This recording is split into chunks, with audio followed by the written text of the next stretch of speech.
project, that is our little slice of the CERP pie here in Martin and St. Lucie counties, and it includes several components within that project that are located within Martin and St. Lucie counties.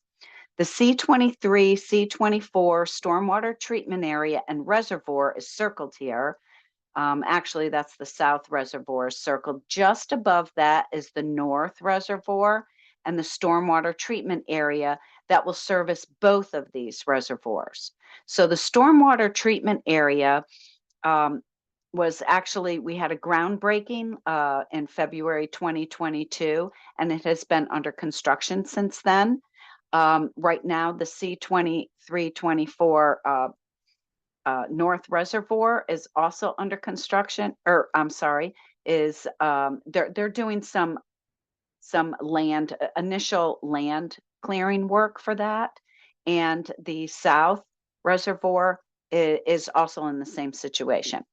So together, these features are anticipated to capture local runoff from the C23 and C24 basins, reducing the nutrients that flow into the St. Lucie estuary and the southern portion of the Indian River Lagoon. They'll also provide valuable open water, wetland, and upland habitat. And they include thousands of acre-feet of new water storage, and they will divert excess fresh water from the basin, helping to rehydrate the floodplain of the North Fork of the St. Lucie River and moderate flows to the estuary, improving salinities.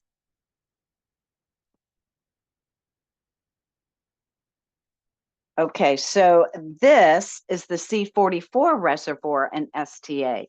This project is at substantial completion. And what that means is that it's pretty much operational. The reservoir is still undergoing operational testing. And this particular project, the stormwater treatment areas, or this area in this kind of grayish blue, was constructed by the South Florida Water Management District, and the reservoir, which is in this light green, was constructed by the U.S. Army Corps of Engineers. So the stormwater treatment area is complete and operational. The reservoir is complete, and as I said previously, it is going through some operational testing, but right now it has water in it for about, I think, 8 feet deep, and it is doing very well. It is just, the performance of it is very good. So we're just waiting for the Corps to be done with their testing, and then what they will do is they will turn it over to the Water Management District for operation and maintenance. The reservoir is 3,400 acres, and the stormwater treatment areas are 6,290 acres.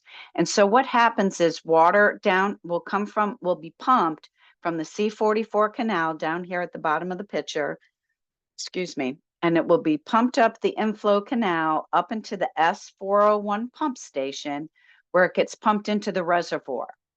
Then, as needed, water will be pumped out of the S402 into the perimeter canal of the stormwater treatment areas, and it will get pushed into these stormwater treatment cells. Each of these cells actually work independently, so water will be pulled into each cell when and where it is needed, and then the water will stay in the cells until such time as it gets discharged back into the perimeter canal. For these upper ones here, it'll be this way. And for this down here, it will be this way. And then they will be pumped or discharged back into the C44 canal to go down to the river, much cleaner than when it went in.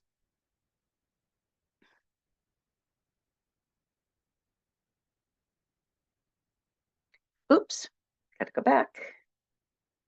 Page back. Let me do it this way. I apologize. Okay. As I said previously, the C44 stormwater treatment areas were constructed by the Water Management District, and they are fully operational.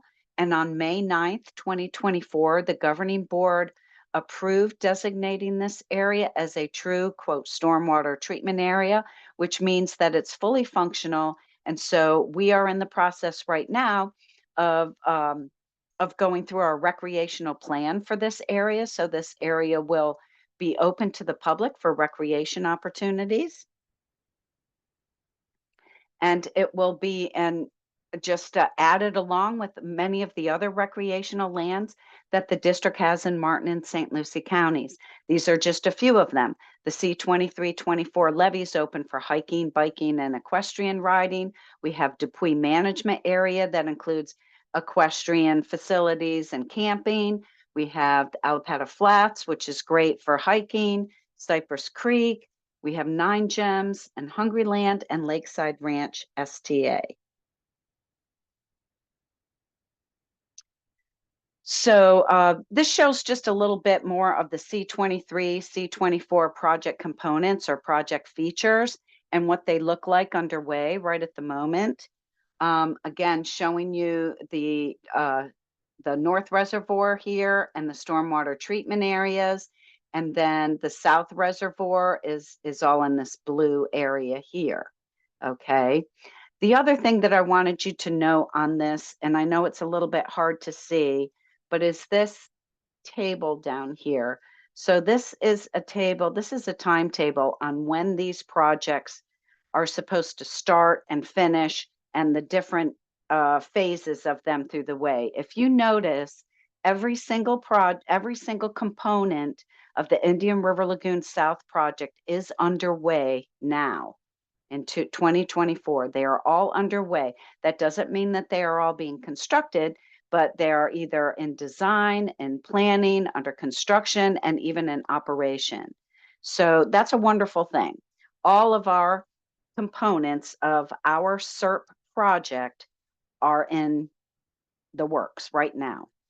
And these projects aren't small. So the Indian River Lagoon South project, the overall price tag for this is $4.04 billion. So it is a lot of money, time, and effort that have been spent on getting these projects to move forward. Okay, another part of the IRL South project is the C-25 reservoir and STA. So this is just still in the planning phase up here, but the C-25 reservoir and STA will service the C-25 canal, which is in St. Lucie County, and it'll capture about the first half inch of runoff from the C-25 basin and the Fort Pierce Farms area. And of course, the first half inch of runoff does have the most nutrients and pollutant load in it. So it's great that it's capturing that much. It will hold about a little over 5,300 acre feet of storage, and it will remove about 9,000 kilograms per year of phosphorus and about a little bit over 35,000 metric kilograms of total nitrogen annually. And of course, it will provide irrigation, which will reduce reliance on the Floridan aquifer for this region. Okay, so another thing that kind of occurred when we were going through the C-23, C-24 project was that the district had previously purchased all of the land for these reservoirs and STAs. And as we started our planning and design, it became apparent that some of the property that was purchased has it has areas of cultural significance. And so because of this, we can't use them for the stormwater treatment areas because we can't disturb them. So what we are doing with these areas, and the areas in question are these yellow boxes here. So what we're going to do, instead of selling them off to, individuals, we are going to take these and hydrologically enhance these areas. And all that really means is that we're just going to do some minor earthwork and replace culverts or put in or take out culverts, and just let the water fall on the property and just let it do what it naturally likes to do. For instance, this middle picture here is showing fallow citrus groves where we have blocked the culverts. And so water is just collecting in these areas. So it just provides more storage for this region. It's minimal work, and it's more of a restoration project than an actual storage project. And then over here on the right, it's just showing you some of the things that have been put in to hold water back on the property, and then let it out at a much more natural rate. So some of the other projects that we have are, these are in Martin County, and this is the Lakeside Ranch Stormwater Treatment Area and the Brady Ranch Flow Equalization Basin. Again, our acronyms, STA and FEB. Okay, so the Lakeside Ranch Stormwater Treatment Area, it was a 3-phase project, and it's really taken a long time to get this project together. So, the first project was done way back in 2012, where we purchased property and put together about almost 1,000 acres of treatment cells and an inflow pump for the area right here. And then phase 2 was completed in 2019, and that was additional treatment cells down here. And then phase 3 was an actual pump station that's not located in Martin County. It's located way up here, about 7 miles or so in Okeechobee County. And so what that does is it pumps water out of Lake Okeechobee and brings it down over here into this STA area. So the second project that is right next to it is the Brady Ranch Flow Equalization Basin. And so that is an 1,800-acre flow equalization basin, an aquifer storage recovery project. And so that will expand the regional storage and reduce nutrients loads, into the lake. And it's estimated to have an average annual benefit of about 7,200 acre feet of water storage per year. This project, though, is still in design.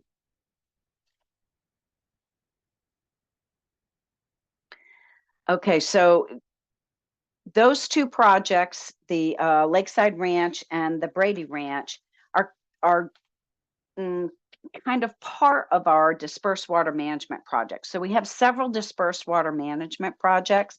These are just a few that are in Martin and St. Lucie County. So dispersed water management is defined as shallow water distributed across parcel landscapes using relatively simple structures.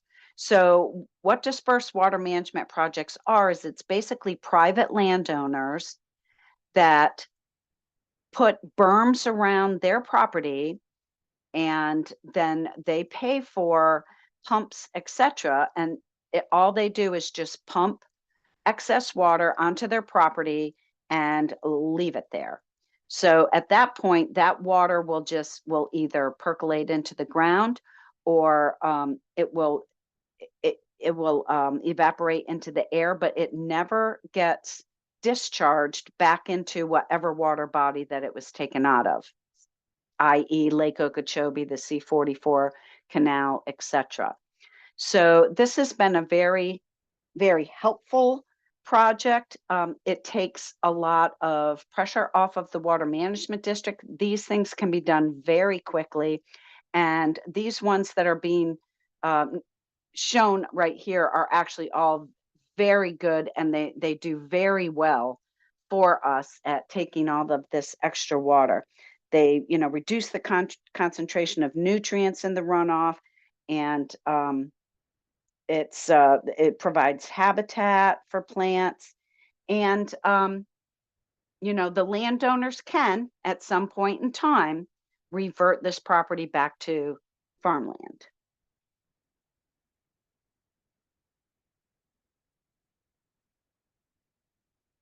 Okay, so we talked about a lot of projects, some done, some not done, but by 2025, there will be several projects completed, and they include these: the east and west reservoirs, which are the C44 reservoir on the east and the C43 reservoir, which goes into the Caloosahatchee river and estuary. All of the IRL reservoirs will be under construction. Clean water will be entering the Everglades. The EAA, or Everglades Agricultural Area Stormwater Treatment Area, we just had the first of those cells have a ribbon cutting, so they are that one is operational. Northern, which means north of Lake Okeechobee, and southern storage will be underway. The Tamiami Trail will be raised, totally raised and ready. And the seepage wall down south has already been completed. The Kissimmee River will be restored. Picayune Strand will be restored, and Biscayne Bay coastal wetlands will be completed. Some of these have already been completed, but all of these are visualized to be completed in 2025. And so with that, I will just take any questions you have.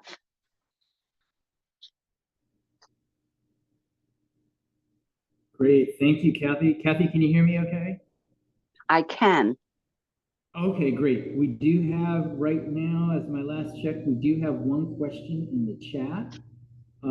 Mary is asking, have any of the waters been tested for PFAS? If so, what is being done to reduce them?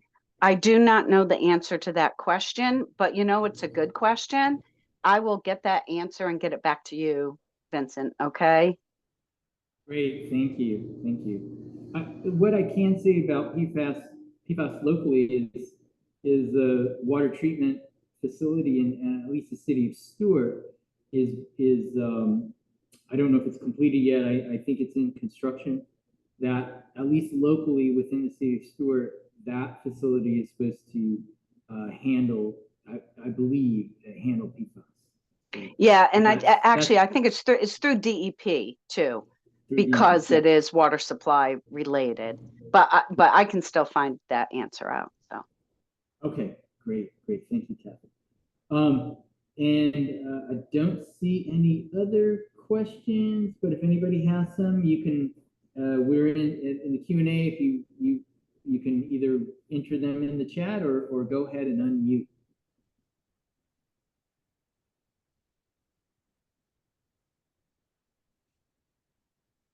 Oh, okay. Mary has a comment. She said she believes the C11 and C9 canals are part of Everglades restoration. What is the timing on that project? Yeah, I believe you're correct on that. And again, I'm just Martin in St. Lucie County, so there's a little bit too much information for me to know about all of the projects. I don't have that information for you, but again, I can check on that because it's outside of my counties. Yeah, thank you, Kathy. And just in general, Kathy, it looks like 2025 is going to be a really pivotal year, it seems like, for CERP projects within our region based on what you presented. I'm sure, of course, not all of them are going to be completed, but at least in construction. At the end of all of those projects, is that the finish line for at least our area for CERP projects? No, there's still a few more, but they're more on and I'm talking like, there's muck removal, there's more natural storage areas to be purchased.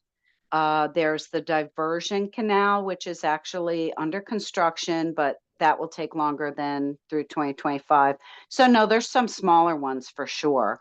What everybody has to understand that I can't tell you why, but the Indian River Lagoon South project was the first project to be authorized and funded by the federal government. So what's needed to be understood is that CERP is a 50-50 cost share between the federal government and the state of Florida.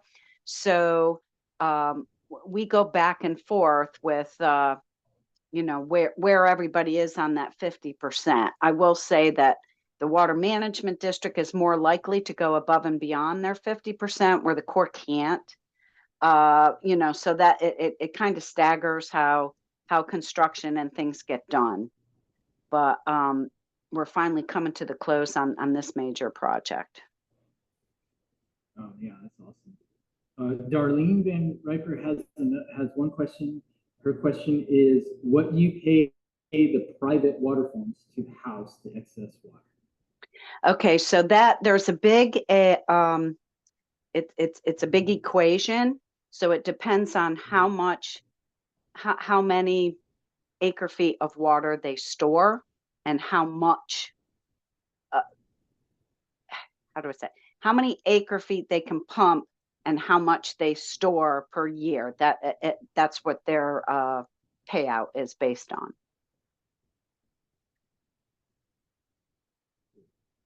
Oh, and before I get going, I should have a poll for everybody to fill out. We've just got one comment. I'm gonna go ahead and launch that. So go ahead and everybody that's still here, please fill that out if you can. Yeah, thanks, Steve. Steve Rickley mentions he has to jump off, but he says thanks for sharing. Mary has a follow-up question. How does rain flooding affect the projects? Well, it affects more the construction of the projects than the projects themselves, because the projects themselves are actually designed to take, you know, rainfall. But when we're in the middle of construction, it can affect it tremendously, you know, depending on where, especially earthwork part of it. So, but we do have temporary pumps, you know, everything's thought out very well ahead of time. So, you know, if we have a big area that's kind of at a dead end because we're building a pump station for it, we'll have temporary pumps so that if and when it does rain, we can still get that water out of there and get it moving where it needs to go. Yeah, thank you, Kathy. And you know, Kathy, I just want to reiterate, you know, really appreciate you coming back to, you've given a similar talk. Again, for everybody that's here, it's on our YouTube channel. I can't remember if that's 2021 or 2022. But what's really neat is if you get a chance to watch that and then compare it to what she's presented today, it's really neat to see the progress in these projects.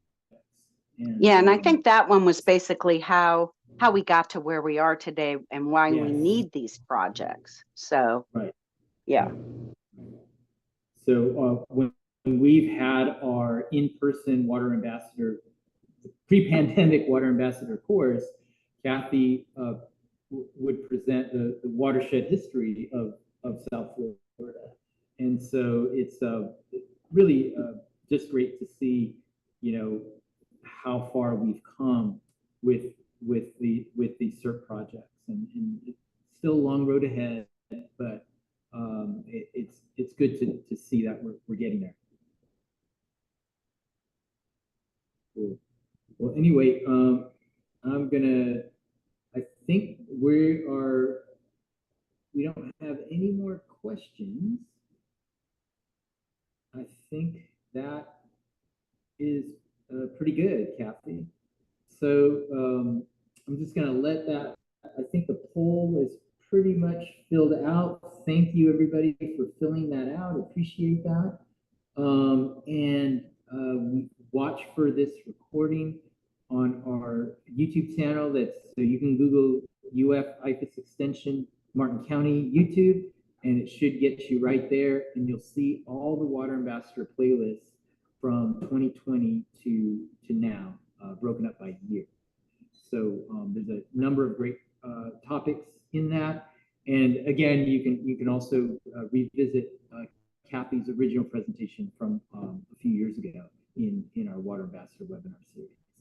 So right now, Kathy, we're just getting comments thanks for an excellent presentation. And yeah, thank you everybody for tuning in, and we'll see Yeah, thank you. you. All right, thank you. I'm going to go ahead and end the poll. Great, thanks, Kathy. That's awesome. And I'm going to Okay, go thank ahead you. and stop the recording here.